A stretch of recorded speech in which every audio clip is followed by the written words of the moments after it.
Television Network. This is the noon news from Montana's news leader.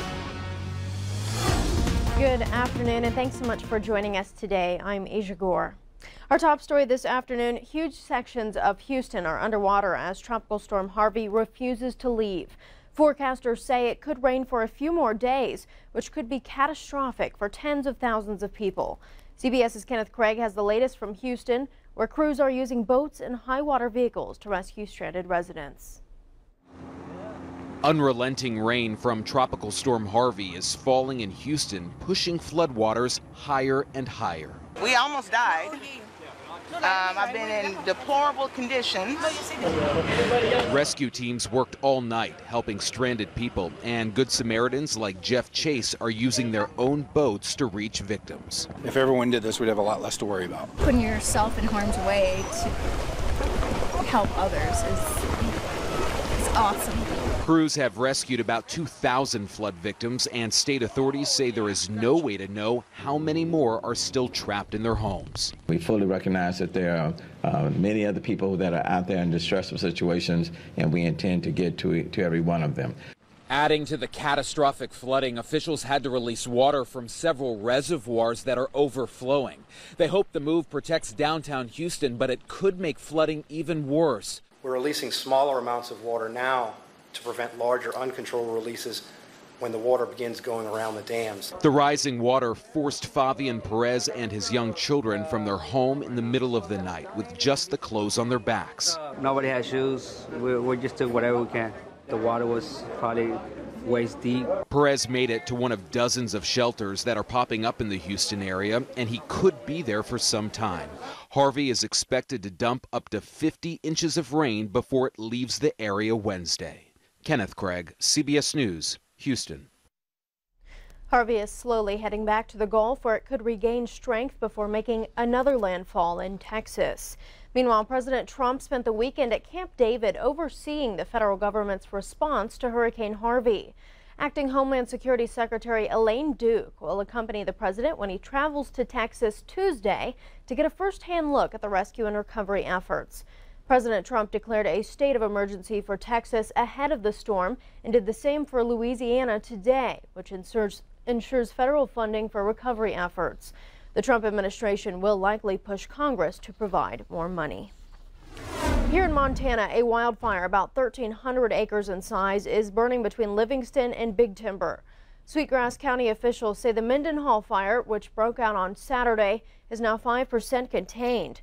No structures have been lost. About 75 firefighters are battling the blaze near West Boulder. The Big Timber Volunteer Fire Department, DNRC firefighters, and one Forest Service engine are all working the scene. Evacuation orders for West Boulder residents are still in place, and the West Boulder Road is still closed to through traffic at this time. Some of the contingent of Montana National Guard soldiers helping fight the 37,000-acre Lolo Peak fire are demobilizing. The Ravalli County Sheriff says 114 National Guard soldiers left Sunday, leaving 38 soldiers still assigned to the blaze. Evacuation orders are still in effect. Residents west of Highway 93 from Bass Creek Road north to Missoula County are still under an evacuation warning. The lightning-sparked Lolo Peak fire has burned 2 homes and 8 outbuildings near Lolo. It's cost an estimated $30.8 million to fight that fire.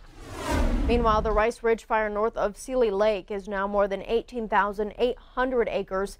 It's just 16% contained. Close to 1,100 homes and buildings are threatened by the Rice Ridge fire. An evacuation order issued on Thursday for residents along Forest Service Road 17507, which runs north into North Cottonwood Canyon, remains in place. An evacuation warning issued earlier remains in effect. Finally, the Holmes Gulch fire burning in a residential area of Helena's South Hills is now fully contained. The lightning-sparked fire grew to 110 acres. Evacuations were ordered last week as the fire crept toward homes, but crews were able to put it out. The scene is now being monitored for hotspots. Turn out of the weather scene with Ed McIntosh, and we're in for some record heat. That's right. Very hot temperatures, very dry conditions, Asia, and we've got all that smoke around as well. Let's go ahead and take a look and see where we are this hour. The last check from the Montana Department of Air Quality showed a lot of hazardous air, especially those usual areas around Seeley Lake, Lincoln, the Hamilton area, Dillon. We'll also watch some of that smoky haze across the eastern plains. Very dry air. The winds are generally pretty light, generally less than 10 miles an hour. Livingston, Jordan's picked up in the last 15 minutes or so, but even at that, there isn't much of anything to move that smoke around. We do have very low humidity. Already readings are into the teens and 20s across much of the region. That'll help the warm up, so we'll talk about those hot temperatures with the forecast in a few minutes. Thanks, Ed. We'll check back in. Police in Powell, Wyoming say they arrested a man who was sitting calmly on his porch after fatally shooting his wife. 64-year-old David Eugene Williamson is being held at the Park County Detention Center today, where he faces a charge of second-degree murder. Dispatch received a call around 4:45 a.m. on Saturday from a man saying his wife was dead. Officers found Williamson sitting calmly on the porch of his home on Lane 11. He told officers they'd find his wife in the bedroom.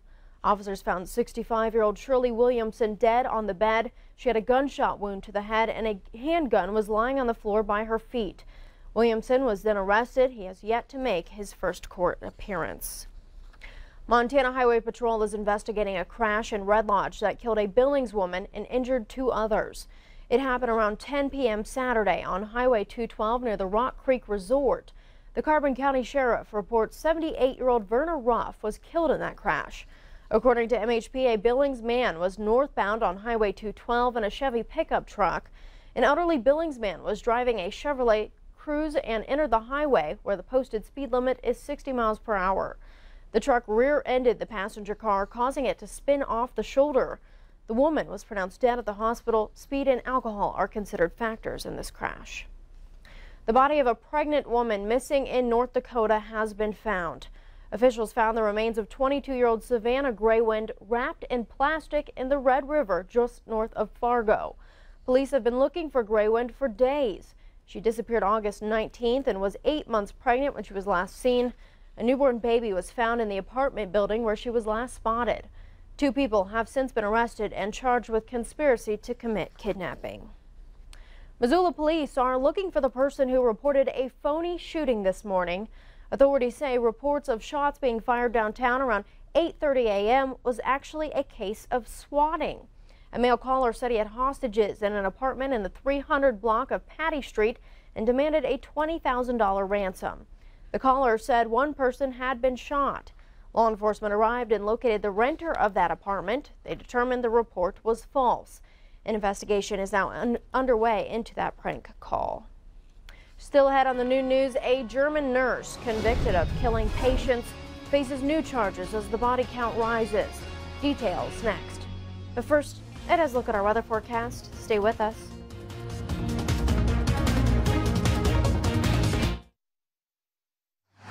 You're watching